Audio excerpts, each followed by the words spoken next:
Welcome to Impact the World, the show for and about creatives, changemakers, and entrepreneurs.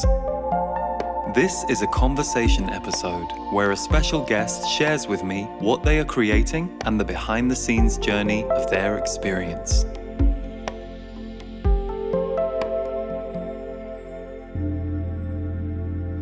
Welcome to Impact the World, and I'm delighted to introduce my guest Miten for this special conversation episode. Some of you will be familiar with Deva Premal and Miten and their work in the past 3 decades and more as leading lights in spiritual music, sacred chant and mantra. And it was really delightful to get to talk to Deva Premal recently. You may have seen that show in recent weeks, and on the same day, I got to speak to Miten, and that's the show that we're bringing you today. Miten has had a really interesting career. His beginning as a rock musician supporting the likes of Fleetwood Mac led him to abandon his traditional music career and look for something more substantial. It was when he was at Osho's ashram that he met Deva. And this conversation takes in a range of areas. We speak in depth about his time with Osho. We speak about why music is so sacred to him. And he also shares beautiful story about what he has just experienced going through heart surgery a couple of years ago and how it has affected him and changed his view on the world. I was really touched by this conversation, so I hope you enjoy experiencing Miten.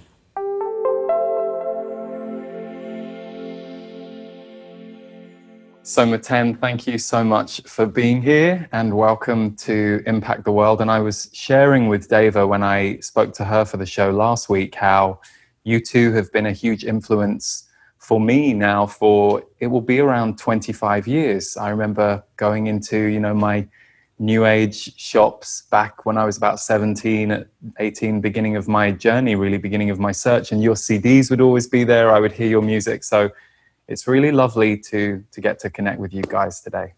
Thanks, Lee. This nice connection. I can feel it. Well, you two are the emblem of community and connection. And so I was really struck by the fact that we're doing this during quarantine times and how, you are these nomadic souls with a musical mission to take the power of meditation and mantra into community.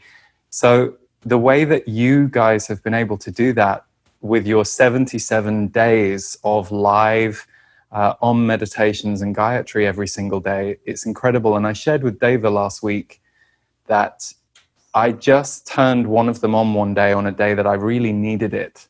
And it was just within, 60 seconds, I was just like, I'm breathing again and I'm expanded again and I'm open again.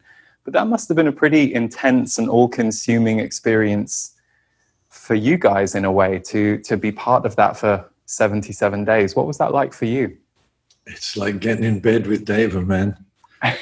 It's really like that. Honestly, I don't mean to sound flippant, but what better thing to do with your beloved, but to sit and sing together. And we were just faced with an iPhone, so, who cares?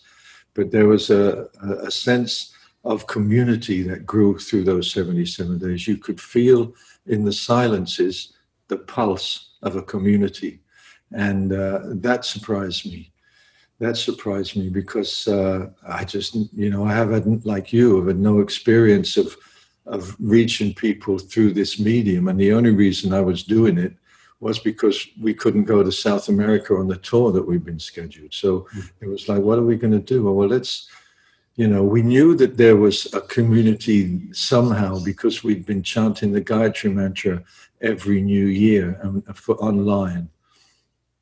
And January the 1st for 7 days, we chanted the Gayatri every day. And it was like 100,000 people chanting with us. It was like off the charts, So when we were here, we like, well, let's just put it out and say, let's go online and do what we do. And that's just all we've been doing for 30 years. It's not, we never looked on it as a mission. We never looked on it as a performance. That those kind of words didn't exist, and they don't really exist in this equation. We were honored to be asked to play music in the ashram in Pune. You know, I was actually, when Deva and I met, I was coordinating the music. This was after, like, I don't know, 15 years of being with Osho or something. And so, you know, I just walked into Osho's ashram and said, I never said or never mentioned that I was a musician before, or that I'd been playing music. I wanted to not carry that cross, and I just needed to heal from that identity of being, you know, a musician. So I just didn't tell anyone. And anyway, I wasn't really equipped to play the kind of music that I was hearing back then in the ashram, because it was amazing, man. It was like something beyond the rock music world. It was kind of I had a sense of it, you know. You could feel it in those guys back then, like Neil Young. There was a sense of passion and a religious sense in what he was doing.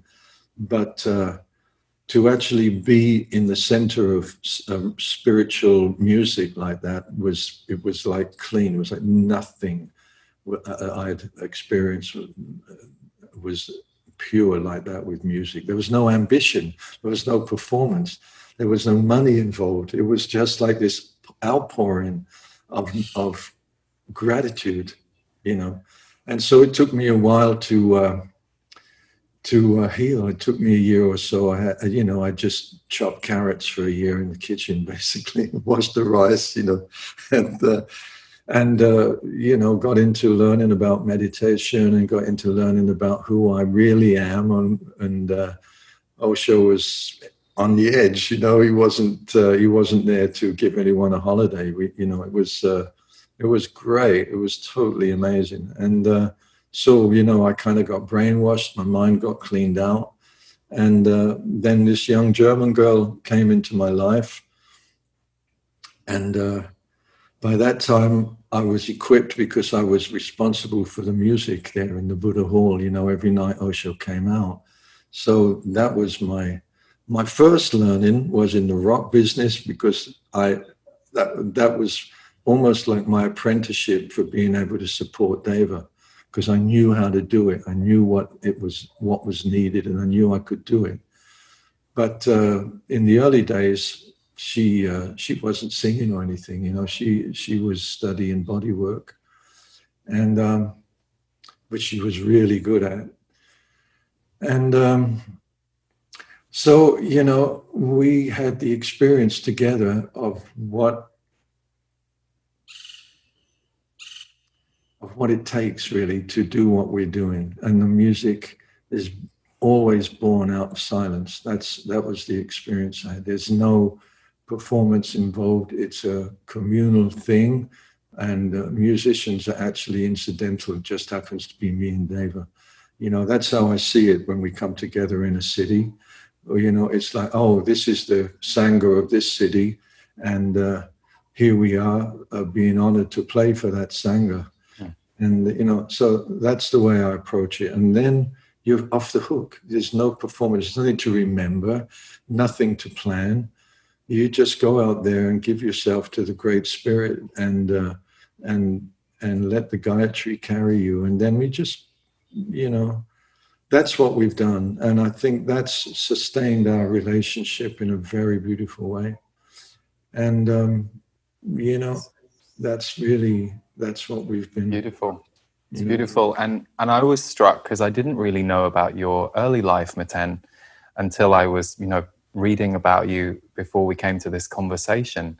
But it's interesting, isn't it, that I think to quote your biography, you were opening for and playing with people like Fleetwood Mac and Hall and Oates and Fleetwood Mac in the Rumours time, man. It was pumping, and I got every night to see them play Rumours. You know, play that whole thing with Lindsey Buckingham and Steve. Wow. Yeah, it was great learning. Fantastic. I just saw the most beautiful video actually of I'm forgetting the name of it now, but a really classic song. But anyway, saw them backstage singing a cappella. It was going around YouTube a few weeks ago. It was incredible. But you said in the biography, or the biography says, that it was the distortions of the rock and roll lifestyle were slowly eating away at you until you eventually had to get out at, was it age 29? Yeah, I guess so, something like that. I was in it through my 20s, and I got to a certain point, but you can only do that for so long and not, be sort of semi-successful, because in a way I was looking up, always looking up. And I always felt like I was on the periphery of everything, of life. I just felt like, where's the center? Oh, it must be, and then I was sort of in the so-called center, traveling with Fleetwood Mac and Ry Cooder and Randy Newman, all these great musicians and songwriters who I adored, and I was still on the periphery, and it just wasn't happening for me. I don't mean successfully, I mean as a human being. I needed some life experience, and I didn't know where it was. And I had no idea until I walked out on my family and my record company and my publisher and the band and everything else, my wife, my son, carrying a lot of guilt, that suddenly life just hit me full blast. And it was, I just happened to, now of course, it's obviously there was synchronistic moment, but back then I didn't realize it was just somebody gave me a book from Bhagwan Sri Rajneesh. It's like, wow.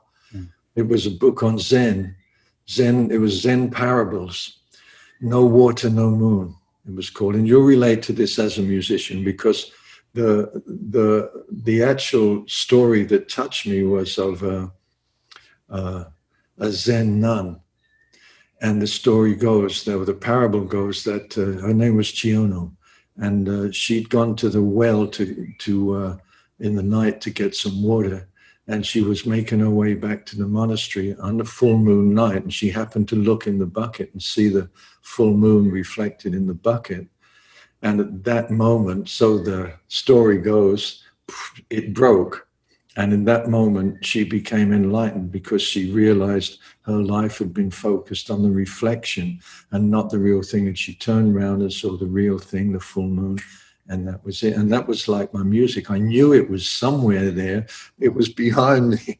So I was I knew that it was there, because the music and the songs that I was writing was a plea. Like Cat Stevens, he was another one. He was like, he was doing all, and he knew it was there, but he didn't know where it was. And one day he turned around, and that was it. So that was my journey into it. And I was like, if this community exists, I'm off, man. This is it. This is all I've got left. Because I'd got to a point where I was just kind of crying my eyes out on the streets of London, because I just couldn't live without my boy, my little son, and I couldn't live with him and his mom. I just couldn't. And it became a turning point, And I didn't know when I left. I thought, oh, it's a good, I can manipulate this, And then suddenly I realized I couldn't get back. I couldn't get back. Every time I went back, I couldn't get. It was just, so there was nowhere for me to go. And so, that book came at an incredibly auspicious moment in my life. I came to Osho, and he gave me the name Prabhu Miten, which means friend of God. I didn't have a friend in the world, man. And he didn't know, be a friend to yourself and befriend the godliness within you, and that's been my journey. It's interesting because, your time, you were in Oregon with Osho. And like probably many people, I mean, not only do I have a few friends who have told me they were there, but, the Wild Wild West Netflix show, which I watched along with a lot of people. And I think it gives a very particular view of what was going on there, which is not the view of most people I know who were there. It kind of gave a more slanted in the drama side of what went on there. It's pretty dramatic. It's pretty dramatic. It was like nothing I'd ever experienced before, this boy from London out in the wilds of Oregon on a ranch with the National Guard parked up there, and you never knew what was going to happen. And Osho was, it was like the best therapy group ever. You know, it was like, you know, it wasn't in a meditation room in London. It was out there in the wild. You were living something. You were really living something. And you had someone like Sheila, who was our version of Trump, our version of Donald Trump, basically, you know. And so there was a nation, if you like, just like with Trump. And there's a lot of Americans that don't really want anything to do with him, but you're stuck with it. And in a way, that's how we were doing it. I was just, you know, I was just learning and growing and being in a situation that I'd never been in before. And I think that's Osho's way. He was always like, he liked the edge. He was like, you know, you think you're enlightened, come a little bit further, take another few steps and see now, you know. And that's happened to a lot of my friends back then. After that, many people I knew were like, you know, fuck Osho, I'm not getting, that's me finished. Me, I never had 1 minute doubt. This was the most amazing teaching out of my life. So, you know, I was in, and I never, with the master, when you go into it like that, you know, you just, it's a love that it cannot be described. It's not the love that you feel for your girlfriend, your wife, your mother, your father, your children. It's way beyond that. And I never had any experience. I mean, what am I doing?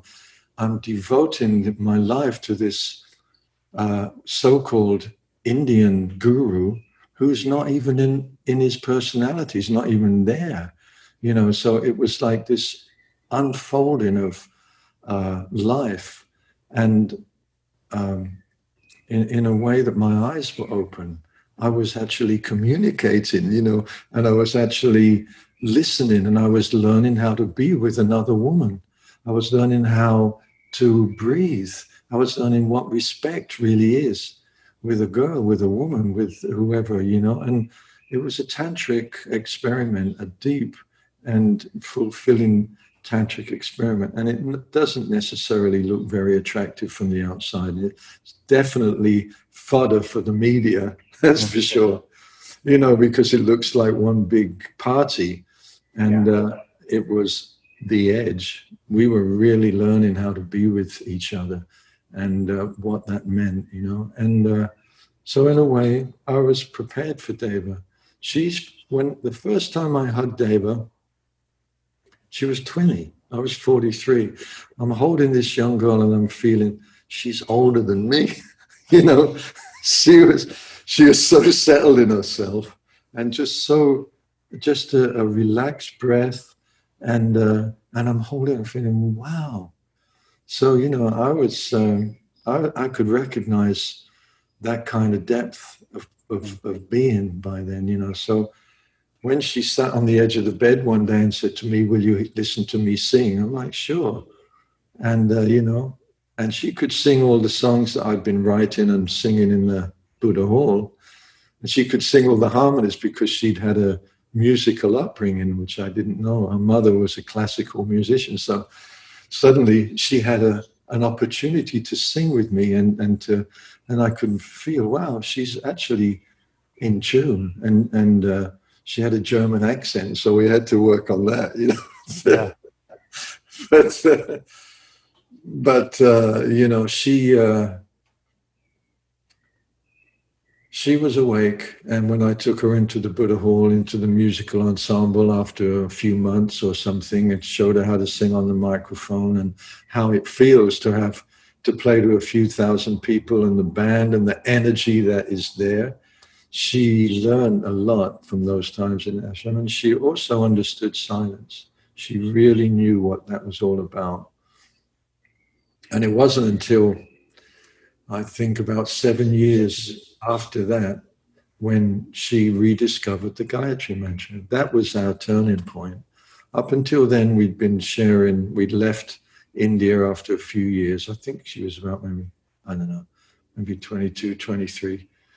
I can't remember so much in time, but we were traveling around all the meditation centers in Europe, in a little Mitsubishi bus that we bought for 1,000 Deutschmarks. We had no money, but we were, because of my kind of profile in the ashram, the meditation centers, if I called them up and said, hey, you know, would you like a weekend workshop? They would tell the people. We would go down there. We were all through Italy and Rome, and it was an amazing time. And we were just sharing, helping people to open their voice, really, helping people to sing and taking them into the experience that we'd had in the ashram of meditation, silence. So that's what we did. And we were actually in England. We were in England and at a festival, a sort of spiritual festival. And David comes to me and said, I've just heard these people chanting this Gayatri mantra. And she said, that was the mantra that I was born to. And she never told me before. Wow. So we didn't know. She didn't even know the name of it. She was just these mantra that her father had given her. So she had to ask, what is that? I said, this is the Gayatri mantra. Aha, that's called the Gayatri mantra. It's the first time I'd heard the word and her. But she came to me and so I immediately went to A minor because I knew that was her comfort zone. And before long, we'd created something that she could step forward and sing, because up until then she'd been the Paul McCartney to my John Lennon, you know. Right. Harmonies, you know. And so suddenly Deva found a voice there in the mantras, and for me it was like, wow. This is something I can support. So it flipped from being Miten and his girlfriend to Deva Premal, and who's the guy playing guitar, you know? That's so great. That's so great. Amazing. It was amazing. It's amazing when you share the story in the way you just have. Like, it's very interesting to just stand back and see it. Like, you guys were so galvanized by the energy in the ashram. And that training that you went through, and like you said, your early career on stages with the rock industry was the first apprenticeship, but then how you've taken that galvanized energy out into the world and amplified it around the world and taken it with you. And as you're saying, as I'm just kind of, piecing that together, listening to you, has it ever been tricky for you to constantly be moving? I know that you love moving and being nomads, and I know that you have many tools to keep yourselves clear and meditate and all that stuff. But I wonder, has it ever been tricky was there ever a period you really had to learn how to keep moving around the world as sensitive beings and hold your own center? No, man. No, because you had it all galvanized inside. Yeah, I guess it just made it fresh all the time. Right. I kept it fresh. And we only did it because we liked to do it. Yeah. It was really like that. But just to get back to that, what you were just mentioning, I just want to share something with you, because there was a moment when we were playing with Fleetwood Mac. I was solo, and it was at Wembley, and we had 6 nights at Wembley. And there was one night that I think was my first real understanding of being in the moment, what that was. And it was just a flash of being there with the guitar with a white spotlight on, so you couldn't see anything, but the power in your guitar was like phenomenal, and your voice was phenomenal, and you couldn't see anything, and you were just like that thing about caught in the spotlight, like that Bob Dylan song, the band song. It was just this moment of feeling, wow, I was just stuck in the moment. There was nowhere to go. There was nothing to do. I was aware of my voice. I was aware of the sound of my guitar. Nothing else, And that was a step, because you can't perform mantras. You can't do this with mantras, and you can't slouch. You have to stand up, and you have to. Stand up, but you have to, your spine needs to be straight. You need to be engaged, and that moment was a big one for me, you know, because Deva had it intrinsically, but you know, it took me a few years after that moment to recognize it. When I came in the ashram, and I reckon, oh yeah, that's what that was. And so you know, as far as traveling goes, she just liked to do it. She was like me. I was, you know, I've been doing it since I was a kid of 20. I was always looking out of windows of band, you know, group vans, and at night time just looking out of rainy windows and seeing houses and thinking, I wonder what it's like to live like that, you know. And but I never did, and I did for a while with my son and my wife back then, but yeah, I was hopeless at it. After a few years, I just felt so claustrophobic. I was dying, you know. I just can't do it. And now we're talking about maybe making a home here, but I'm so scared of that, you know, because Yeah. I'm a jippo, man. Which, for those of you who don't originate from England, Jippo is, you know, gypsy, roaming gypsy is kind of, yeah. Nomad, yeah. Is You that know, one thing that you mentioned, and you were talking about the tantric element, you know, one of the things that I read, because I haven't yet had the pleasure of experiencing you two live, but it's on my list when we're all allowed out the house again. And I know that at your gatherings, you encourage long hugs between people, which right now in quarantine, I think we're all craving.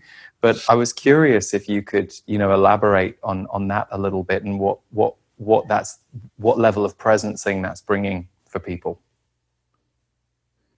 Well, when I came to the ashram, this is back in the 70s, late 70s, the concept of hugging wasn't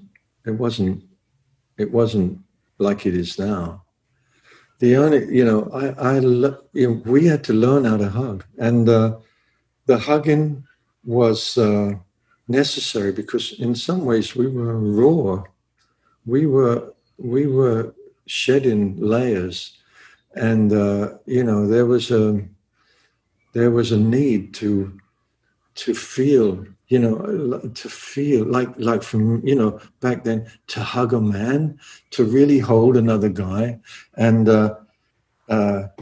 it wasn't, you know, usually even now, you know, you hug and it's for one breath and that's it. That's it. This was like, let me just feel this, you know, and be held by my brother, and then let me be held by my sister, and let me hold her, or let me hold him, you know, and so it was phenomenal. It was just new. It was just new, you know, and it was new, and it was absolutely necessary. And it's not that, you know, it's not that our gatherings. It's like, you know, people come to us saying, "Oh yeah, I heard your no clapping is allowed in your concerts." I'm like, it's not that it's not allowed. It's a suggestion. It's a suggestion to say, see what happens if you don't do that social thing of putting this sound Conditioning, isn't it? Yeah. You know, it's just a social thing. And if you take that out, see what happens. That's all I'm saying. Just give yourself space to experience what happens if we don't put that sound in. And it's the same with clapping, with the hugging. It's like,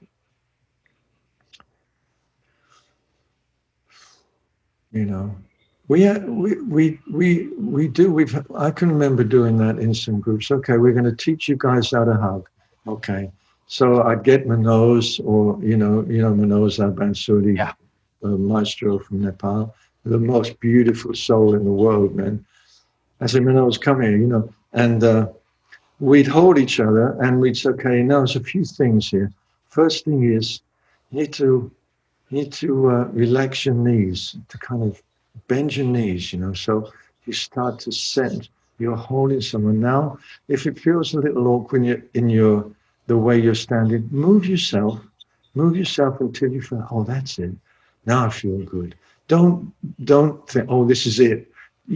Make it a gift to yourself and to the other, and then, if your will is touched, it's okay. Don't worry about it. It's just the way it is. And you just hold and relax, and it takes a few breaths, but suddenly you realize, wow, this is really comfortable. This is way more than just saying, having a hug and, hey man, give me 5 or something. It gets real. And so those are the kind of things that I learned in the ashram: hugging, silence in music. Spiritual music has to come out of silence. That's why our concerts, we can come on that stage and everybody's so happy to see us and we're happy to be there. But once we sit on those chairs, Deva's not going to sing a note until all the energy settles.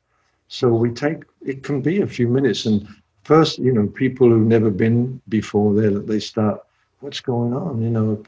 There's a few coughs and everybody's a little, but in the end, there comes, and then she can start, and then it starts, and then off we go. And then 2 or 3 hours later, it lands and nobody's thinking about coughing. Everybody's in the space, in the zone with us, And so these are the things I learned in the ashram, and Osho. Miten, it was about 10 years ago that I first went to kirtan. I'd never been before. And that was when I first discovered the no clapping at the end of the song. And I remember the first time I was there, I liked it, but it was so against my conditioning. It was a little odd.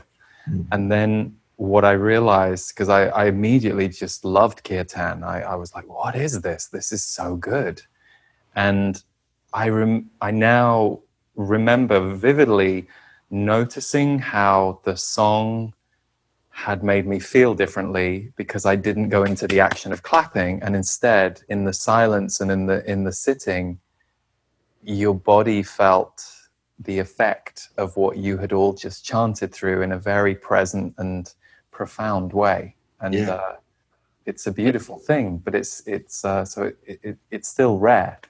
Yeah, it's good. It's good. It's a good thing to teach people, especially on a big scale. Like in Russia, we play to 6,000 people in a rock arena, every year. So there's 6,000 people sitting up, chanting mantras and sitting. So I'm thinking to myself, this is historic, man. Not happened in Moscow, that people have gathered in this kind of number to chant Sanskrit mantras, and sit in silence. It's never happened.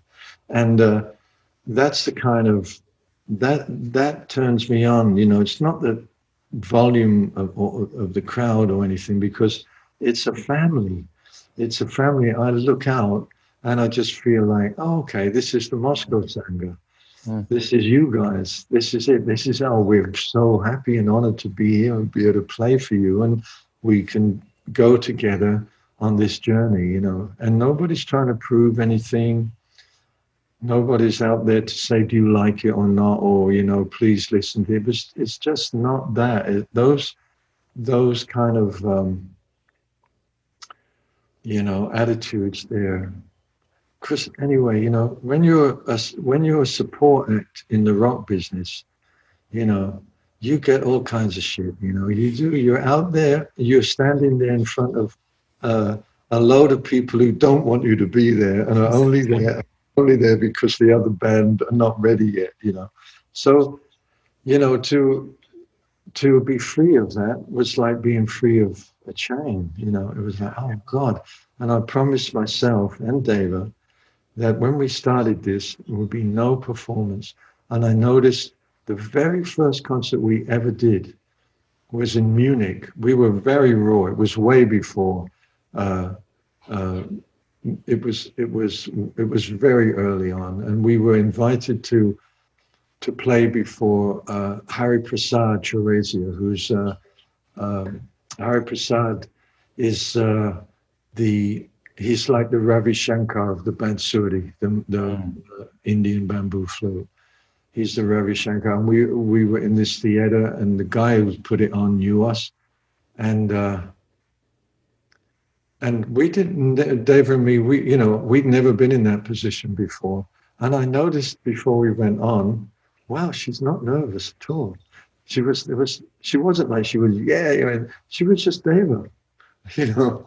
And so, these experiences I have with Deva, just, they're the kind of teachings that we had.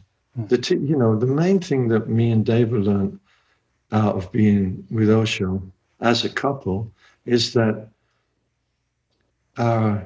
is it to honor each other's spiritual journey as the priority. Each individual has a spiritual journey, and that's the priority. That's what makes you friends. It's not like, no, you can't do that because we're married. You can't do that because we have a circle around ourselves. It's like it just opens everything out. And it doesn't mean care. It means you just want your friend to experience life. And I was 43, she was 20. I'm like, I'm not going to stand in anyone's way here. This is your chance. You're a young, beautiful woman. You're in the most amazing tantric experiment on the earth. And with an alive tantra master who guides you every step of the way, but is not in any way giving you a dogma. It's all up to you. It's all about commitment. He can say to you, look, here's some meditations, but nobody ever said you got to do them. It was there. And if you did them, if you got up at 5 o'clock in the morning to do the morning meditation, you did. But nobody said you have to. And nobody said you can't leave this. The doors were always open. It wasn't a cult at all. It was just this amazing place. And whatever the world thought of you, man, it was like, who cares? Yeah. I'm at home. And, and in that whole process, my son has been one of my best friends. He's 43. We've just bought him a house, and for his kids and things like that. And his mother and me are good friends, and, it all reconciled itself. And I'm ready to die, man. I'm ready to go. This is okay. I've really had the best life I could imagine. And I had a heart operation 2 years ago. I was going to ask you how that has been for you. What was the experience of that, and what did it change? What didn't it change? Yeah, it's a rebirth. It's a rebirth. Huh. Mm-hmm. Yeah. When was it, Miten? It was a couple of years ago? A couple of years ago, yeah. Huh. And we were here. We were here in Blue Spirit. Oh, and wow. we were at Stefan's. We were staying at Stefan's. And I had pains in the chest, and but then it became a pain in the chest. My left arm was numb. So I said, okay. And we had a group, and I thought, okay, I'm going to do this group, and then I'll go. So I did the group, and thinking, if I die, this is the best place to die, man. Right in the middle of this. This is, with my guitar strapped on, this is the way to go, So I did it. And the end of the group went to San Jose, to the hospital, got some checks. They said, yeah, we have to, have to do something. It's probably a stent. And they went, we're going to do the stent, woke me up and said, you're in big trouble. You have to go immediately for your open heart surgery. We cannot do it here. We've booked you in Houston, Texas, which is, and the guy said, this is where I studied, and it's the best place. So we got on a plane, didn't tell the airlines, got on a plane, got to Houston, they booked me in, and the next day I was on the operating table. It was like that fast. And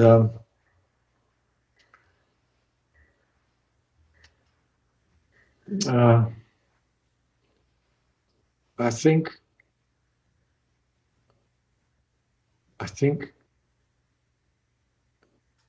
that was the proof of the power of prayer.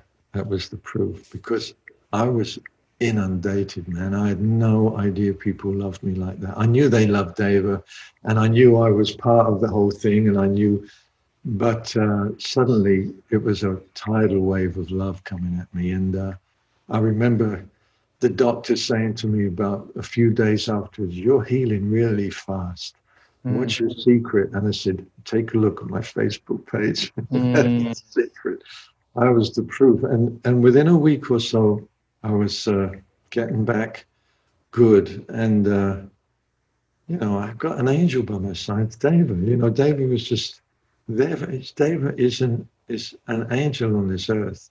She, I can't begin to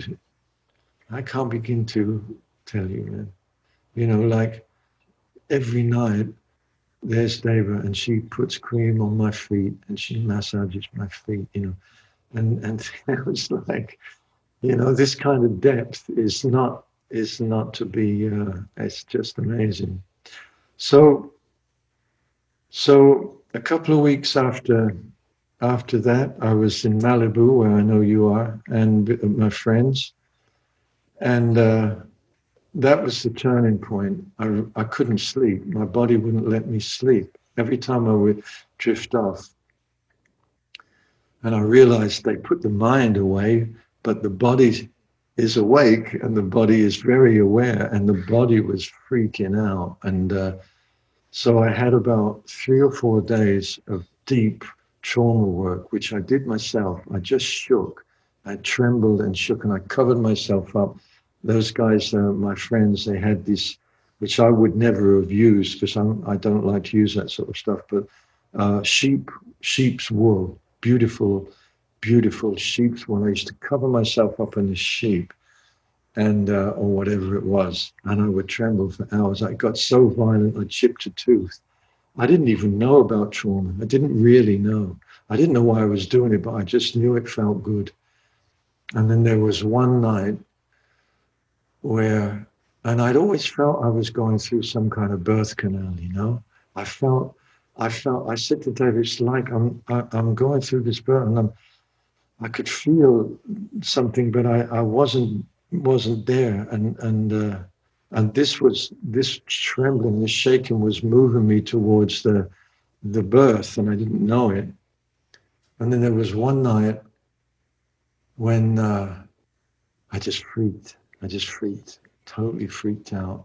And I was crying and bawling and screaming all night. Lives couldn't stop. And every time it subsided, I was like, I went back. Is there any more? And David just held the space and let me go for it. And come dawn, and I was just coming down, and I was like, I just need to hear Osho's voice, because that was always my go-to, And there's something in me said, what about your own healing, man? What about your healing? Because we'd heard, people had told us they'd used our music, so much magnificence for the transition for their friends and loved ones and parents.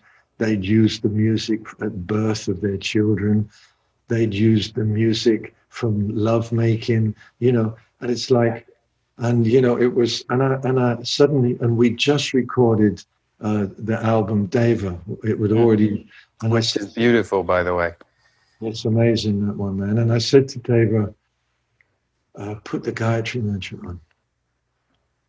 And she put that mantra on, man. I can feel it now. And we just cuddled up on the bed and held each other.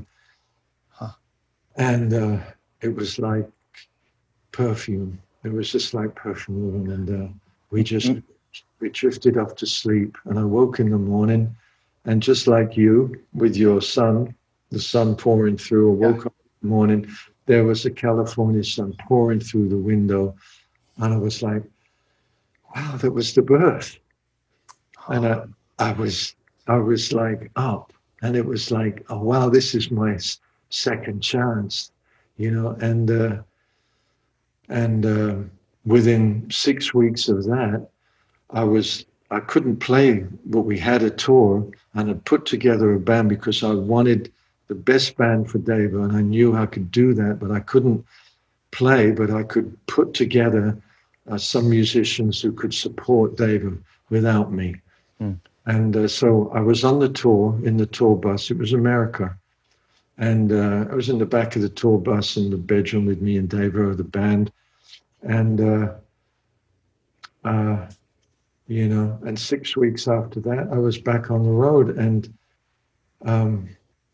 I gave myself the honor and the privilege of playing a couple of songs at the start of the second set after the interval. And honestly, when I walked out onto that stage with everyone, it was like everyone would stand up, and I'm receiving this love that it was just out there, man.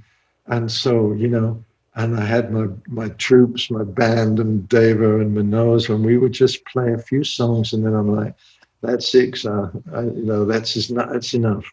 And then I would go back, and the guys would finish the thing, and I would come back at the end and chant the Gayatri mantra all together, and like, thank you. And if that doesn't heal you, man, nothing's going to heal you, you know. Wow. Yeah, and that's how I got healed. And the song that you said that you wanted Deva to play you from the album Deva, was that the 7 chakra Gayatri mantra? So that's her melody too. Her first ever melodic composition was the piece of Medicine. That just makes so much sense. Yeah, I know it was wow.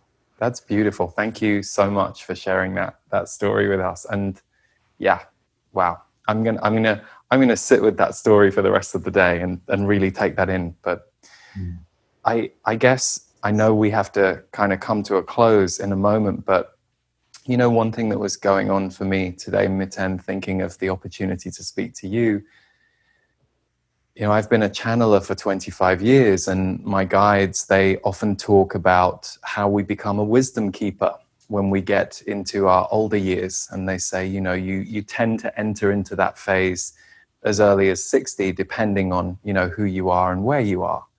And so I was thinking, well, Miten is an important wisdom keeper for us at a time of real intensity and real transformation and real change. And I wondered, is there a message that you would give to those of us who are witnessing this tumultuous transformational time?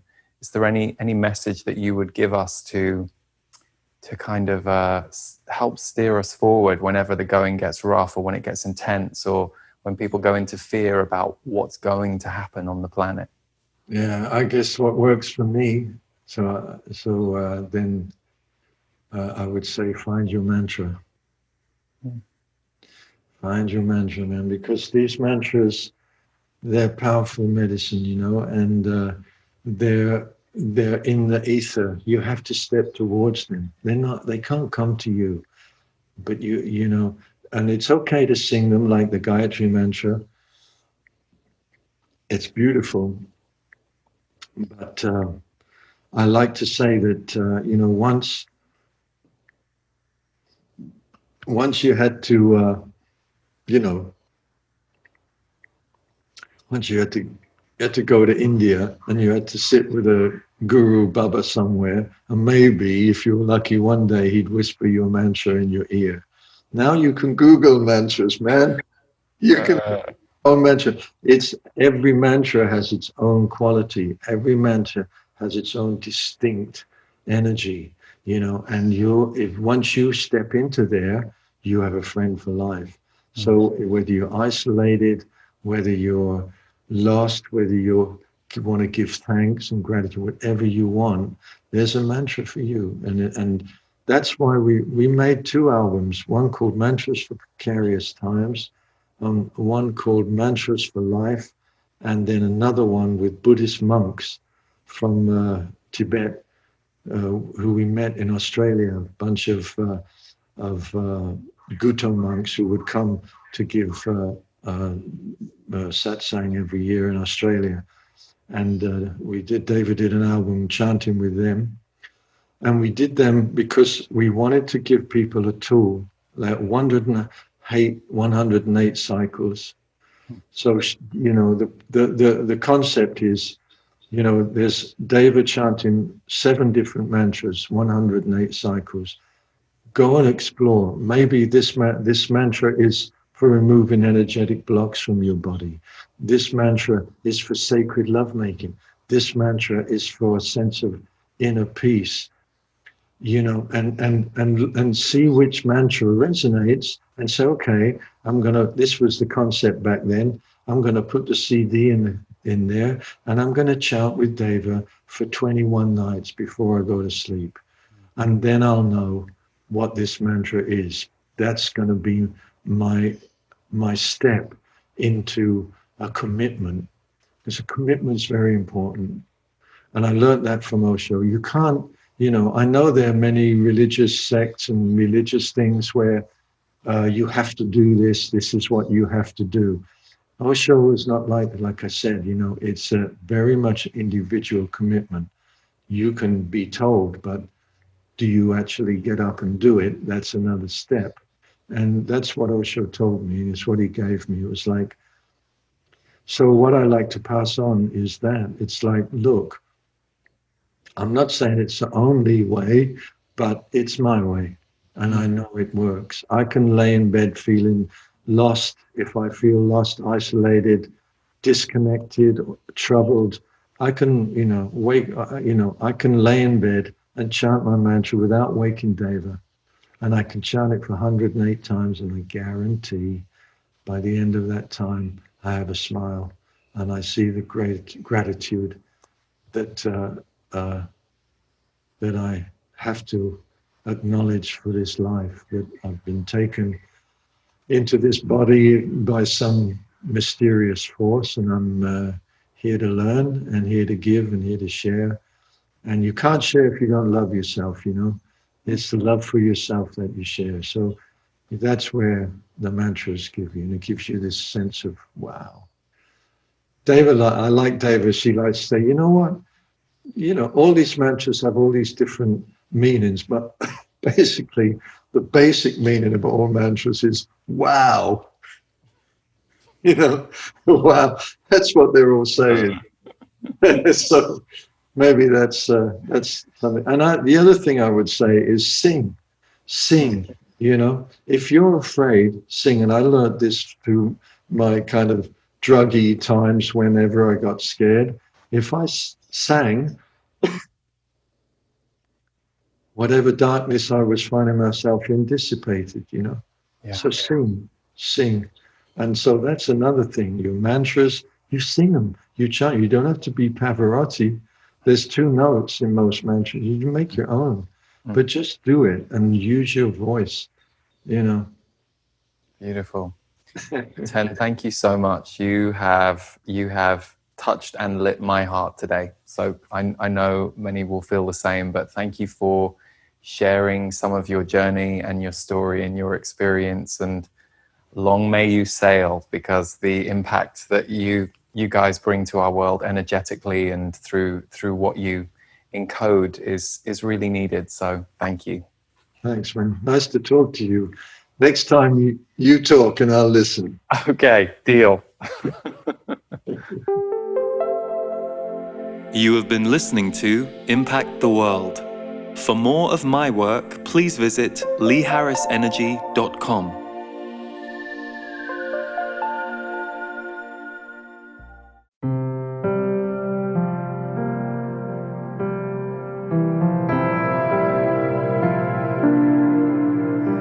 In 2018, I launched a course called Empaths versus Narcissists, a power dynamic and how to recover from it. It's a video course, and it's designed to support you to recover from any kind of relationship where you have given your power away. It's interesting because narcissism has been this big topic, and I think it's very easy for any of us to just point the finger and label people. And it's also very complicated. At any particular moment, we can all have narcissistic tendencies or behave empathically. Why I created this course is time and time again, I was meeting and working with so many people who had got themselves quite entangled into this unhealthy dynamic and had come out of it, didn't know how to recover from it, didn't quite know what had happened to them, but also didn't know what to rebuild in themselves in order to avoid walking back into it in the future. And I certainly had my own experiences around this. So the course is born of personal experience, my experience of working with one-on-one clients and groups around the world for several years on this topic. And it's delivered via video, audio, worksheets. And for 2020, we are launching again this fall in September. And it will be open for just over a month that you can enroll, because we like to support the course live. So as each piece is delivered over the 2 months, me and my team can support you as you go through the process. There are also some bonus interviews that I'm adding this year with people who have particular expertise and experience around this dynamic. It's the most healing course that I offer and have offered, and it has been very acclaimed by the students who have gone through it so far. So we're really looking forward to opening the doors again.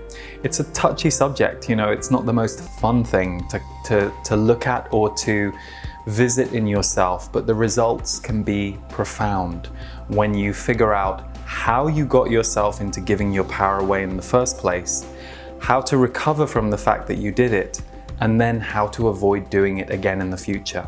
So I hope you'll join us for Empaths vs. Narcissists 2020.